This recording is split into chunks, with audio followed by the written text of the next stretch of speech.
ভারতে কয়েক সপ্তাহের টানা বিক্ষোভের পর আটক আন্দোলনকারীদের বিরুদ্ধে কোনো আইনি পদক্ষেপ না নেওয়ার প্রতিশ্রুতি দিয়ে তা লঙ্ঘন করেছে কেন্দ্র সরকার। প্রতিশ্রুতি অনুযায়ী আটক শিক্ষার্থীদের দ্রুত মুক্তি দেওয়া না হলে পুনরায় রাজপথে কঠোর আন্দোলনের হুঁশিয়ারি দিয়েছে তরুণদের দল ককরোচ জনতা পার্টি।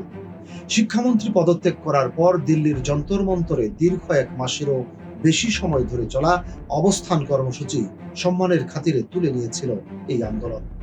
সংগঠনটির এক শীর্ষ মুখপাত্র জানান যে আন্দোলনকারীদের উপর পুলিশি ব্যবস্থা না নেওয়ার চুক্তি সম্পূর্ণভাবে লঙ্ঘন করেছে মোদী সরকার। দেশের বিভিন্ন অঞ্চল থেকে ইতিমধ্যে শত শত শিক্ষার্থীকে গ্রেফতার করার পাশাপাশি আন্দোলনের স্বেচ্ছাসেবকদের আটক ও হয়রানির খবর পাওয়া যাচ্ছে। পুলিশি হয়রানি বন্ধে আন্দোলনকারীদের বিরুদ্ধে দায়ের করা সকল মামলা প্রত্যাহার এবং আটক শিক্ষার্থীদের দ্রুত মুক্তির দাবি জানিয়েছে তরুণ নেতৃত্ব। তারা স্পষ্ট করে জানিয়েছে যে দিল্লির পুলিশ কিংবা অন্য কোনো রাজ্যের পুলিশ যেন শিক্ষার্থীদের বিরুদ্ধে নতুন করে কোনো মামলা দায়ের না করে।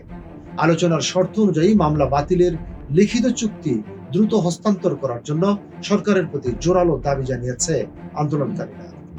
এর আগে মন্ত্রীদের সঙ্গে তৃতীয় দফার বৈঠকে সর্বভারতীয় প্রবেশিকা পরীক্ষায় জালিয়াতিতে আত্মহত্যা করা শিক্ষার্থীদের পরিবারকে ক্ষতিপূরণ দিতে সম্মত হয় সরকার। একই সাথে দেশ জুড়ে আন্দোলনরত শিক্ষার্থীদের বিরুদ্ধে থাকা সকল মামলা তুলে নিতেও নীতিগতভাবে রাজি হয়েছিল ক্ষমতাসীন মোদী সরকার। সরকারের কাছে মোট 5 দফা দাবি পেশ করে আন্দোলনকারী দলটি এবং আগামী 1 মাসের মধ্যে পরবর্তী দফার বৈঠক অনুষ্ঠিত হওয়ার কথা রয়েছে। উল্লেখ্য যে কিছুদিন আগে আয়োজিত সংসদ ভবন অভিমুখে পদযাত্রা কর্মসূচির পর ভারত জুড়ে শিক্ষার্থীদের বিরুদ্ধে একাধিক মামলা দায়ের করা হয়েছিল। শুরু থেকেই আন্দোলনকারীরা এই সকল হয়রানিমূলক মামলা প্রত্যাহার এবং ভবিষ্যতে কোনো আইনি ব্যবস্থা না নেওয়ার শর্ত দিয়ে আসছিল। চুক্তি ভঙ্গের কারণে তরুণদের মধ্যে তীব্র ক্ষোভের সৃষ্টি হয়েছে, যা ভারতকে আবারও এক বিশাল রাজপথের আন্দোলনের দিকে ঠেলে দিচ্ছে।